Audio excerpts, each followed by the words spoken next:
मैं Vipin Kumar Sharma global broadcasting corporation के माध्यम से आज फिर से आपके सामने हाजिर हुआ हूँ। दोस्तों, पूरे भारतवर्ष में 50% से ज़्यादा विद्यार्थी प्राइवेट इंस्टीट्यूट में से विद्या प्राप्त करते हैं। और जब बात कॉम्पिटिटिव एग्जाम की आती है, जैसे नीट की, जेईई की, यूपीएससी की, तो ये फिगर और भी ज़्यादा बढ़ जाता है। दोस्तों, प्राइवेट इंस्टीट्यूट्स जब पूरे भारत में इतनी क्वालिटी एजुकेशन प्रोवाइड करने के साथ साथ बच्चों की ओवरऑल डेवलपमेंट पर भी ध्यान देते हैं, दूसरी तरफ गवर्नमेंट इंस्टीट्यूट्स पर हमेशा ही उनकी एफिशिएंसी पर सवाल उठाए जाते हैं। इन्हीं सारे सवालों के जवाब जानने के लिए आज हमने हमारे स्टूडियो में एक्सपर्ट की टीम को बुलाया है। आइए सबसे पहले आपकी इनसे मुलाकात करवाएं। Principal Gurdeep Sharma, ex principal SD college Haryana and general secretary of Shri Sanatan Dharma Pratinidhi Sabha, former fellow and syndic, Punjab university Chandigarh. Doctor Vidhi Balla, principal DAV college of education Hoshiarpur. Sir, सबसे पहले मेरा सवाल आपसे है कि प्राइवेट इंस्टीट्यूट किन किन कारणों से गवर्नमेंट इंस्टीट्यूट से बेहतर है? ऐसे है कि 3 तरह के प्राइवेट स्कूल्स हैं। एक एलीट स्कूल्स हैं जिसमें फ़ीस स्ट्रक्चर बहुत ज़्यादा है, वो केटर करते हैं हायर स्टेट ऑफ सोसाइटी। तो फॉर एग्ज़ाम्पल दून स्कूल है, उसकी फ़ीस साल की 11-12 लाख के करीब। ऐसे ही और बहुत सारे स्कूल हैं, जैसे शेरवुड कॉलेज जिसको बोलते हैं, है वो स्कूल है नैनीताल। तो वुडस्टॉक है, पुणे में बहुत स्कूल है जिनकी एफिलिएशन जो है वो इंटरनेशनल बॉडीज़ के साथ है, जैसे फॉर एग्ज़ाम्पल आईबी। तो जो बच्चे बाहर जाना चाहते हैं वो नेचुरली इन स्कूलों में पढ़ते हैं और उनको बाहर जाके प्रेफरेंस मिलती है। सो दूसरे नंबर पे स्कूल है जो प्राइवेट स्कूल, जिसमें मिडिल क्लास को जो कैटर कर रहे हैं, अपकमिंग मिडिल क्लास है। यही कारण है कि अब उनमें एनरोलमेंट रेशो काफ़ी बढ़ रही है, पिछले सालों में काफ़ी एनरोलमेंट बढ़ी है। तो तीसरी क्लास है जो वो है लोअर क्लास। प्राइवेट स्कूल जो हैं बहुत, उनमें इंफ्रास्ट्रक्चर भी ज़्यादा नहीं है, तो टीचर्स भी कम हैं, सैलरी भी उनकी कम है। सो ये 3 तरह के स्कूल हैं। जो पहले 2 तरह के स्कूल हैं उनमें इंफ्रास्ट्रक्चर बहुत ज़्यादा अच्छा है।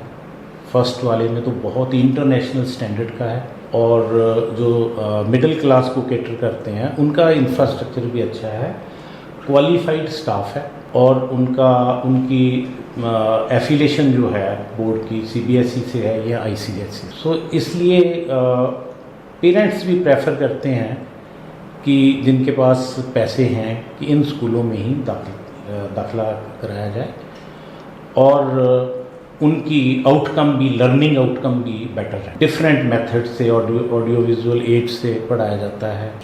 Normal chalk and talk method है, उसको छोड़ के और बहुत सारे मेथड हैं। एक्टिविटी बेस्ड लर्निंग है। मैम, स्टेट गवर्नमेंट और सेंट्रल गवर्नमेंट टोटल जीडीपी का कितना % एजुकेशन पर खर्च करती है? और डेवलप कंट्रीज़ के कंपैरेटिवली देखें तो हमारा इंडिया कहाँ स्टैंड करता है? देखिए, जो स्टेट लेवल या सेंट्रल लेवल है, अभी तक हम देखने में आ रहा है अराउंड 3%, 2.9% जो है अभी वो खर्च कर रही है एजुकेशन पे। पर जो नई नेशनल एजुकेशन पॉलिसी में इन्होंने कहा है, तो वो कहा है 6% हम एजुकेशन पे खर्च करेंगे। अगर ये इम्प्लीमेंट हो जाता है कि 6% वो एजुकेशन पॉलिसी के थ्रू अगर इम्प्लीमेंट हो जाता है कि एजुकेशन पर खर्च करेंगे, तो उससे भी जो सिचुएशन जो आने वाली है वो बहुत बेहतर हो सकती है। और बहुत सारी ऐसी कंट्रीज हैं जो इससे भी ऊपर खर्च कर रही है। नामीबिया है जो 9% खर्च कर रही है, कनाडा है वो हमसे ज़्यादा खर्च कर रही है। बट अभी जितनी रेशो 3% है वो बहुत ही कम है। हमारा जो इंफ्रास्ट्रक्चर ठीक करने में, स्कूलों को सुधार करने में बहुत कम जीडीपी खर्च हो रही है। अगर हम 6% पे आ जाते हैं तब सिचुएशन ठीक हो सकती है। सर, 6% अगर हो भी जाए तो फिर क्या सिचुएशन हैंडल होगी? काफ़ी बेटर होगी, काफ़ी बेटर होगी। ये तो अभी हुआ है 2.9, पहले तो 1 पॉइंट समथिंग था कांग्रेस गवर्नमेंट के दौरान, फिर ये 2% हुआ, ये बढ़ते बढ़ते अब 2.9 है। तो काफ़ी ज़्यादा फ़र्क पड़ेगा, इंफ्रास्ट्रक्चर पर फ़र्क पड़ेगा, और क्वालिटी टीचर्स अपॉइंट किए जाएंगे तो नेचुरली फ़र्क पड़ेगा, तो हम मुकाबला कर सकेंगे डेवलप्ड कंट्रीज। सर, ये आम देखने को मिलता है कि प्राइवेट इंस्टीट्यूट्स पर क्वालिटी चेक काफ़ी लगते हैं, स्टूडेंट्स पर भी, टीचर्स पर भी, इंफ्रास्ट्रक्चर, बिल्डिंग पर, फायर सेफ्टी, वाटर सैम्पलिंग, लेकिन ये सारे टेस्ट, ये सारे इम्प्लीकेशंस गवर्नमेंट इंस्टीट्यूट पर अप्लाई नहीं होते, ऐसा क्यों? क्योंकि गवर्नमेंट प्रिविलेज्ड है कि अपने स्कूलों का पर खर्च नहीं करना चाह रही।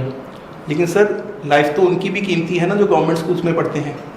डेफिनेटली है, लेकिन एक्चुअली रेगुलेटरी बॉडीज़ नहीं है। पंजाब में तो रेगुलेटरी बॉडी है ही नहीं है। हिमाचल में है तो उन्होंने यूनिवर्सिटी की बेहतर कंडीशन की है। पीछे आपने देखा होगा कि 6 वाइस चांसलर रिमूव कर दिए उन्होंने, जो गलत अपॉइंट हुए थे कि ये तो क्वालिफाइड नहीं है, ठीक है ना।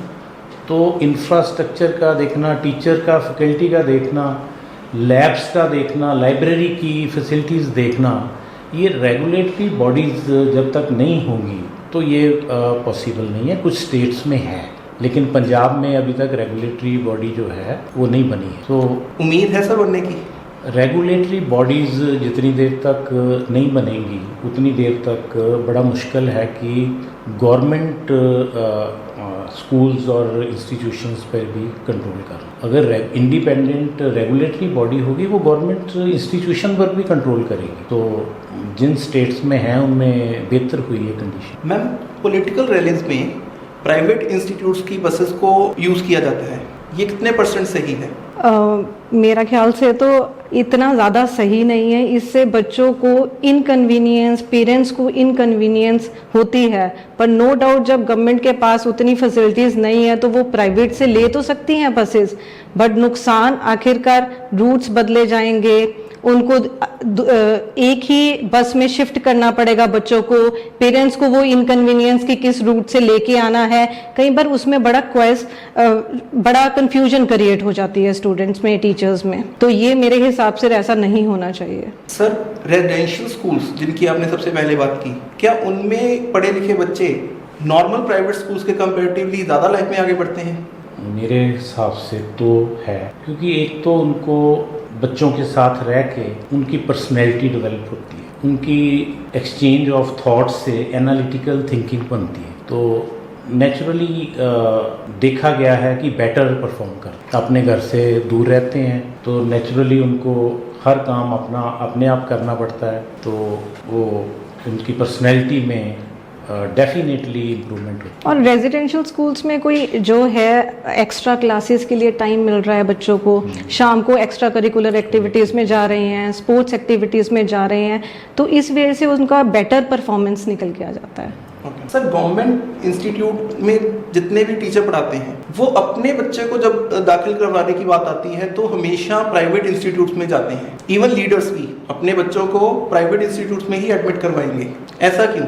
क्या उनको अपने ही शिक्षा प्रणाली पर यकीन नहीं है? उनको अपने ही सिस्टम पर ट्रस्ट नहीं है? डेफिनेटली ट्रस्ट नहीं है, इसीलिए करवा रहे हैं, क्योंकि उनको पता है कि प्राइवेट स्कूल्स में ज़्यादा फैसिलिटीज़ हैं, इंफ्रास्ट्रक्चर अच्छा है, टीचर अच्छे हैं, तो लर्निंग एड्स अच्छी हैं, तो उनकी पर्सनैलिटी डेवलपमेंट पर जोर दिया जाएगा, साइकोलॉजिस्ट रखे हुए हैं उन्होंने, तो बेटर इंफ्रास्ट्रक्चर और फैसिलिटीज़ तो है ही है।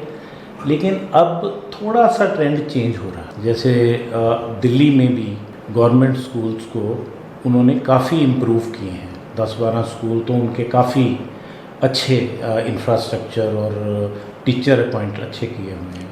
लेकिन सर, सिर्फ एक स्टेट की रिस्पॉन्सिबिलिटी थोड़ी है, ये तो पूरे देश की रिस्पॉन्सिबिलिटी है ना, सारे गवर्नमेंट इंस्टीट्यूट्स को बेहतर करना। देखो, ये स्टेट सब्जेक्ट है, जो स्कूल एजुकेशन है स्टेट सब्जेक्ट है, और हायर एजुकेशन जो है दैट इज़ नोबॉडीज़ बेबी। उसको ना सेंटर सपोर्ट कर रहा है ना उनको स्टेट सपोर्ट कर रही है, तो वो सेल्फ फाइनेंसिंग की तरफ जा रहे हैं। तो नेचुरली जो बेटर फैसिलिटीज़ देगा इंस्टीट्यूट, तो बच्चे उसी में जाएंगे, जिसने फ़ीस पे करनी है तो नेचुरली फिर उसमें जाएंगे। हालांकि ऐसा नहीं है, अब कंपैरेटिवली IITs में भी फ़ीस स्ट्रक्चर बहुत ज़्यादा हो गया, IIMs में भी। अगर आप लेटेस्ट देखो तो बहुत ज़्यादा फीस स्ट्रक्चर। तो गवर्नमेंट स्कूल में भी आउटकम जो है बच्चों का लर्निंग बड़ा अच्छा है, कई बच्चे तो बहुत शाइन कर रहे हैं। मैम ये चीज़ भी आज देखने को मिल रही है कि गवर्नमेंट इंस्टीट्यूट्स और प्राइवेट इंस्टीट्यूट दोनों को ही एडमिशन के लिए काफ़ी दिक्कतें हो रही हैं बच्चों की, ऐसा क्यों हो रहा है? देखिए, गवर्नमेंट इंस्टीट्यूशंस में पहले तो बहुत अच्छी, अगर हम कॉलेजेस की भी बात करें तो बहुत अच्छी जो है एडमिशन्स हो रही थी। अब जो प्राइवेट सेक्टर्स के आए हैं उन्होंने कई जो फैसिलिटीज़ दी हैं, उनसे जो इंफ्रास्ट्रक्चर सुधारा, फैसिलिटीज़, नए जो क्लासरूम्स, स्मार्ट रूम्स, बोर्ड्स अच्छे लग रहे हैं, जो फैकल्टी है वो अच्छी, और पूरी फैकल्टी। अगर हम गवर्नमेंट साइड की बात करें तो कई स्कूल्स आपने देखा भी होगा जिसमें एक स्कूल में सिर्फ एक ही टीचर पढ़ा रहा है। बहुत जगह हम न्यूज़ सुनते हैं कि एक प्रिंसिपल है जो 2-3 स्कूल्स को संभाल रहा है, गवर्नमेंट स्कूल को। जब प्रिंसिपल गवर्नमेंट स्कूल को एक दिन संभालेगा, दूसरे दिन वो दूसरी तरफ जाएगा, तो स्कूल का पीछे से कैसा रहेगा। प्राइवेट में ये है कि हमारे पास सब कुछ है, इंफ्रास्ट्रक्चर है, हमारे पास फैसिलिटीज़ हैं, तो बच्चों को के ऊपर ध्यान भी उतना ज़्यादा जा रहा है। तो बच्चे इसलिए प्राइवेट साइड पे जाने के लिए, प्राइवेट इंस्टीट्यूशन में जाने के लिए उनको प्लेसमेंट्स भी मिल रही हैं, उनका अच्छा एक्सपोजर हो रहा है, कॉन्फिडेंस लेवल बढ़ रहा है, फैसिलिटीज़ मिल रही हैं, इसलिए वो जाना चाह रहे हैं उसमें।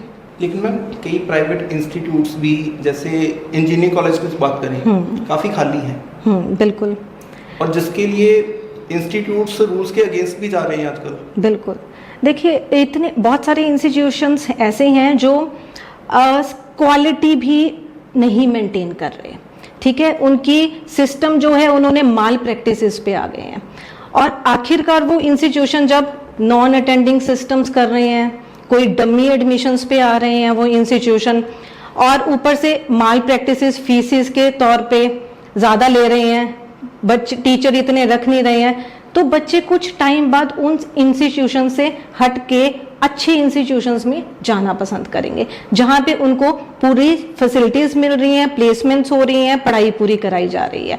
अब जो वो इंस्टीट्यूशन बंद होंगी, आज नहीं तो 2 साल बाद, 4 साल बाद वो इंस्टीट्यूशंस अपने आप बंद होंगे जहाँ पे माल प्रैक्टिसेस चल रही हैं। अब बच्चा कोविड के टाइम पे घर के पे बैठ के उन्होंने देख लिया, वो नॉन अटेंडिंग नहीं करना चाह रहा, वो डमी एडमिशन नहीं लेना चाह रहा, वो सीखना चाह रहा है, वो क्लासेस में अगर आना चाह रहा है तो वो इन ऐसे इंस्टीट्यूशंस में नहीं जाएगा। ऐसे है कुछ प्राइवेट इंस्टीट्यूशन बहुत अच्छी है। अगर हम वर्ल्ड लेवल पर देखें तो बेस्ट इंस्टीट्यूशन जो हैं वो प्राइवेट इंस्टीट्यूशंस है, ऑक्सफोर्ड है, कैम्ब्रिज है, ये सारे MIT है, ये सारे इंस्टीट्यूट जो हैं वो प्राइवेट हैं और best institution in the world हैं। लेकिन जो अब दुकानें खुली हुई हैं तो वहाँ पर जिसका मेन पर्पज़ ही है प्रॉफिट मेकिंग, सम बिजनेसमैन जो है इसमें एंटर कर गए हैं, तो वो इसमें से अर्न करना चाह रहे हैं। जैसे स्कूल्स में for example in Chandigarh capitation fees RTE के अनुसार बंद हुई है कि कोई भी स्कूल कैपिटेशन फ़ीस नहीं ले सकता। राइट टू एजुकेशन है 2009 वाली जो एक्ट है। तो अब भी अच्छे जो स्कूल हैं जिन्होंने बहुत सारा इंफ्रास्ट्रक्चर दिया हुआ है, अच्छा स्मार्ट क्लासरूम है, तो वो पेरेंट्स भी ये कैपिटेशन फ़ीस अब भी दे रहे हैं। सो बेटर फैसिलिटीज़ अगर हों तो नेचुरली प्राइवेट की तरफ जाएंगे। गवर्नमेंट की रिस्पॉन्सिबिलिटी जो है 50% तो ली हुई है चैरिटेबल इंस्टीट्यूशन। अब DAV है मेन बॉडी जो है, दे आर रनिंग 1000 इंस्टीट्यूशन। अगर वो अपने इंस्टीट्यूशन ना चलाएं तो क्या सरकार इतना इंफ्रास्ट्रक्चर जो है वो डेवलप करेगी? लेकिन 6% भी GDP हो जाए, even then it's not possible कि ये इतना बड़ा इंफ्रास्ट्रक्चर दिया जा सके। सो डिपेंड करता है, पेरेंट्स भी सोचते हैं कि जहाँ बच्चे की पढ़ाई अच्छी है, उनको अच्छी फैसिलिटीज़ मिल रही हैं, तो लर्निंग आउटकम बेटर होगा, आगे जाके वो कंपटीशन में भी आएंगे, तो नेचुरली वो प्रेफर करेंगे उसको। और अगर सरकार इतना कर सकती इंफ्रास्ट्रक्चर फैसिलिटीज़, तो हम प्राइवेटाइजेशन की तरफ जाते ही ना। वो लैकिंग रही है, तभी प्राइवेट कॉलेजेस, तभी प्राइवेट स्कूल्स खुले हैं और उन्होंने इतना अच्छी चीज़ें सारी प्रोवाइड की हैं, तो आज सारी की सारी एजुकेशन गवर्नमेंट सेक्टर से निकल के ज़्यादा प्राइवेट सेक्टर की तरफ चले गई है। लेकिन मैम गवर्नमेंट उसमें भी तो इंटरफेयर करती है। बिल्कुल गवर्नमेंट की इंटरफेरेंस है बिल्कुल, पर सही जगह पे इंटरफेरेंस करना हम समझते हैं कि होना चाहिए। अगर बिल्कुल इंटरफेरेंस नहीं रहेगा तो हम उन नॉर्म्स को, उन रेगुलेशंस को नहीं अडॉप्ट करेंगे। और सर ने जैसे कहा कि कमर्शलाइजेशन हो गया है, मनी मेकिंग हो गई है, दुकानें लग रही हैं, तो इस तरीके से एजुकेशन जो है वो एक प्रॉफिटेबल चीज़ बन जाएगी और मनी मेकिंग हो जाएगा। तो कहीं ना कहीं रेगुलेशन ज़रूर होना चाहिए।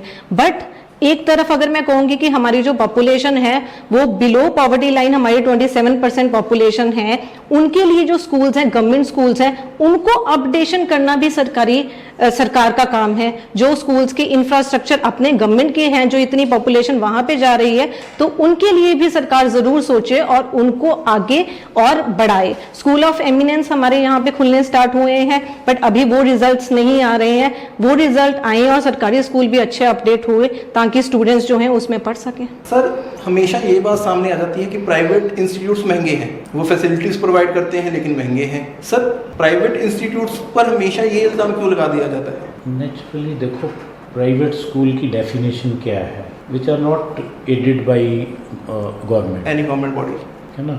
तो उसमें उन्होंने तो अपना सारा कुछ देखना है। इसमें कुछ चैरिटेबल इंस्टीट्यूशंस हैं लेकिन वो भी अब कमर्शियलाइज हो रहे हैं। वो भी अपना देखेंगे कि हमें बिल्कुल भी लॉस ना हो। जैसे डीएवी हैं, सनातन धर्म इंस्टीट्यूशंस हैं, खालसा इंस्टीट्यूशंस हैं, ये earlier they used to be charitable institutions और वो अपने रिसोर्सेज से भी पैसे खर्च करते हैं। लेकिन अब ऐसा नहीं है। जो फैसिलिटीज़ दे रहे हैं वो डेफिनेटली अपनी रिटर्न जो है वो ढूंढते हैं। सर गवर्नमेंट इंस्टीट्यूट्स में भी तो क्वालिफाइड स्टाफ है, लेकिन फिर भी उनकी आउटकम इतनी नहीं आती, बच्चों की परफॉर्मेंस देखने को नहीं मिलती।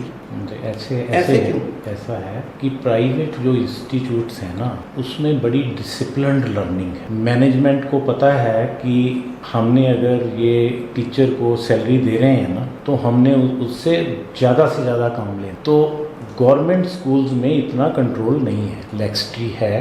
टीचर आप कह रहे हो, लेकिन मेरी इंफॉर्मेशन के हिसाब से गवर्नमेंट स्कूल्स में भी बहुत ज़्यादा कम स्टाफ है। तो इसलिए नेचुरली उनको पता है कि हमारी जॉब लगी हुई है। प्राइवेट में तो ये है कि कल वो निकाल देंगे 1 मिनट में। अगर वो परफॉर्म नहीं करेंगे, 100% परफॉर्मेंस नहीं देंगे, तो नेचुरली वो सैक कर देंगे। तो कहीं ना कहीं वो डिसिप्लिन्ड टीचिंग वहाँ पर है, इसीलिए उनकी लर्निंग आउटकम्स बेटर है। Thank you sir. Ma'am local board के कंपैरेटिवली नेशनल बोर्ड और इंटरनेशनल बोर्ड को ज़्यादा तवज्जो दी जाती है हमेशा, ऐसा क्यों? देखिए लोकल बोर्ड जैसे है उसमें कई चीज़ें, जैसे ये सिलेबस है, हम बात करें तो उसमें वो सिलेबस है जो वो रेगुलरली अपडेट नहीं हो रहा।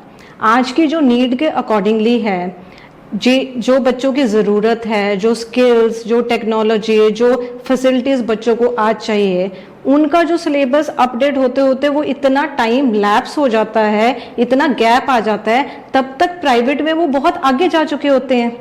तो इसलिए वो प्रेफर करते हैं कि हम दूसरे बोर्ड में जो इंटरनेशनल या नेशनल बोर्ड्स हैं उनके थ्रू चल जाएं।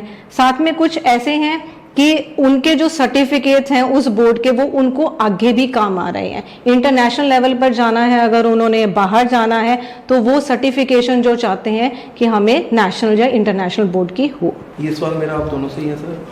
मैम कि नेशनल एजुकेशन पॉलिसी आने वाली है, इसके क्या क्या फ़ायदे होंगे? बेसिकली जो नेशनल एजुकेशन पॉलिसी का सिस्टम इन्होंने किया है कि उसमें हमने बहुत ज़्यादा, एक तो एंट्री एंड एग्जिट पॉइंट्स रखे हैं कि अगर अब हमारा फिक्स्ड सिस्टम नहीं रहा कि हमने 3 साल तक पूरा करके ही निकलना है। अगर हम पहला साल भी कर रहे हैं तो हमें डिप्लोमा मिल रहा है, तीसरा कर रहे हैं हमें डिग्री मिल रही है, तो बच्चे को हर एक लेवल पर फ़ायदा हो रहा है। सेकंड, उसको बहुत ज़्यादा स्किल बेस्ड किया है इन्होंने कि जो प्रैक्टिकल बेस्ड चीज़ें हैं वो, और मल्टीपल इसमें मल्टीपल डिसिप्लिन्स को ऐड कर दिया। अब इतने सारे डिसिप्लिन्स में से अब स्टूडेंट के ऊपर है कि वो कौन से डिसिप्लिन को ऑप्ट करना चाहता है, और साथ में प्रैक्टिकल चीज़ों को ज़्यादा इन्वॉल्व किया है। अगर ये प्रॉपरली इम्प्लीमेंट हो जाती है नेशनल एजुकेशन पॉलिसी, इससे बहुत ज़्यादा चेंज आएगा और हमारे लिए बहुत फ़ायदेमंद है। इंटरनेशनल लेवल्स को हम compete कर सकेंगे, बच्चे यहाँ से इजीली डिग्रीज लेके बाहर जाके वो स्टडी कर सकते हैं। सर आप ऐसे है कि नेशनल एजुकेशन पॉलिसी से पहले बहुत पॉलिसीज आई, कोठारी कमीशन 1986 की पॉलिसी, तो उसमें कोई ड्रास्टिक चेंजेस नहीं की गई। एक तो ये इंडियनाइज्ड किया है इसको, लेकिन सभी इंटरनेशनल जो एजुकेशन सिस्टम है उसको स्टडी कर, ये जो skill based vocational education, earlier हमारा एक MBA था जो, या कोई इंजीनियर था हमारा, 90% वो अनएम्प्लॉयबल थे, दे वर नॉट मार्केट रेडी। लेकिन ये जो है वोकेशनल एजुकेशन, प्रैक्टिकल चीज़ें, इससे वो मार्केट रेडी होंगे, एम्प्लॉयबल होंगे। इंडस्ट्री के साथ मिलके जब वो सिलेबस बनाएंगे तो नेचुरली वो प्रैक्टिकल ट्रेनिंग भी उनकी इंडस्ट्री में होगी, तो वो एज इट इज़ एब्जॉर्ब हो जाएंगे। तो यहाँ इंडिया में भी और इंटरनेशनली भी। सो इसका ये सबसे बड़ा फ़ायदा जो वो ये है। और सेकंड जो सबसे बड़ा फ़ायदा है वो इंडियनाइज्ड और लैंग्वेज जो है हमारी उस पर जोर दिया, ये सबसे बड़ा फ़ायदा है। सो दोस्तों, इस बात में तो कोई शक नहीं है कि बहुत सारे प्राइवेट इंस्टीट्यूट्स गवर्नमेंट इंस्टीट्यूट से बेहतर हैं, लेकिन अगर गवर्नमेंट इंस्टीट्यूट्स में भी टीचर्स को उनके कार्य के लिए ही, मतलब एजुकेशन के रिलेटेड ही कार्यरत किया जाए तो वो भी अच्छा परफॉर्म कर सकेंगे। स्टूडेंट्स के लिए मैं यही कहना चाहूँगी कि वो भी अपना जो है बेस्ट दें, हार्डवर्क करें। जो वो उनके पेरेंट्स जो हैं उनको यहाँ पे इंस्टीट्यूशन में अपनी इतनी मेहनत की कमाई से वो आ रहे हैं, एडमिशन्स ले रहे हैं, बच्चे जो हैं गलत चीज़ों में ना पढ़ के, कहीं हम देख रहे हैं कि बच्चे ड्रग्स की तरफ, नशे की तरफ जा रहे हैं, ऐसी चीज़ों में ना करके वो अच्छी एजुकेशन ले ताकि अपना नाम रोशन कर सके, अपने घर वालों का नाम रोशन कर सके और सोसाइटी में अच्छा अपना योगदान दे सके। मेरा तो एक स्टूडेंट्स के लिए यही मैसेज है कि हायर एजुकेशन लेने के लिए बाहर जाने की बजाय उनको रीथिंक करना चाहिए। इंडिया में भी बेस्ट इंस्टीट्यूट्स हैं और आने वाला टाइम जो है वो भारत का है, और अगर वो यहाँ पढ़ के अच्छी पढ़ाई करके, मेहनत करके और डेडिकेशन से वो अपनी लाइफ को यहाँ भी सक्सेसफुल कर सकते हैं, आने वाले टाइम में कोई जॉब्स की कमी होने वाली नहीं है। जो बेस्ट स्टूडेंट है उनके लिए तो यहाँ कोई कमी नहीं है, अब भी कमी नहीं है, आने वाले टाइम में भी ये कमी नहीं होगी। So do your best, give your 100% और अपने पेरेंट्स का, अपनी इंस्टीट्यूशंस का नाम रोशन करें, भारत का नाम रोशन करें। जीबीसी अपडेट में आप दोनों हमारे साथ बने रहे, उसके लिए सर मैं आपका तहे दिल से शुक्रिया अदा करता हूं। Ma'am, thank you very much. Thank you. और जीबीसी अपडेट पर ऐसे ही मुद्दों पर बात करने के लिए हमसे जुड़े रहें।